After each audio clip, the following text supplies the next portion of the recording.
নমস্কাৰ বন্ধুসকল আপোনালোকে চাই আছে আসাম স্পোৰ্ট ইউটিউব চেনেল চমকপ্ৰদ বলিঙেৰে মুম্বাই বিপক্ষে পঞ্জাব কিংছৰ বিজয় মুখ্য ভূমিকা গ্ৰহণ কৰে পেস বলাৰ আৰ্শদীপ সিঙে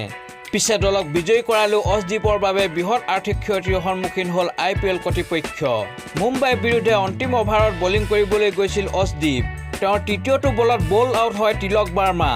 আৰ্শদীপৰ বলে মিডল ষ্টাম্পত পছন্দ বেগত খুন্দা মৰাৰ ষ্টাম্প দুভাগ হৈ যায় পৰৱৰ্তী বলটো নেহাল বাডেৰাক বল আউট কৰে আৰ্শদীপে সেই বলটোৱেও মিডল ষ্টাম্প ভাঙি দিয়ে ইয়াৰ ফলত দুটাকৈ ষ্টাম্প নষ্ট কৰে আৰ্শদীপে উল্লেখযোগ্য যে LED আলোকযুক্ত ষ্টাম্পৰ এটি সেটৰ দাম 24 লাখ টকা এডাল ষ্টাম্প ভাঙিলে সম্পূৰ্ণ সেটটো সলনি কৰিবলগীয়া হয় ফলত দুটা সেট নষ্ট কৰা আৰ্শদীপে 48 লাখ টকা লোকচান কৰালে IPLৰ জানিব পৰা মতে দুটা ষ্টাম্পৰ দামেৰে 5টা iPhone 14 Pro Max ক্ৰয় কৰিব পাৰি ষ্টাম্পবোৰত নিম্নতম মানৰ LED পোহৰ সংলগ্ন থকাৰ লগতে শক্তিশালী কেমেৰাও লগোৱা থাকে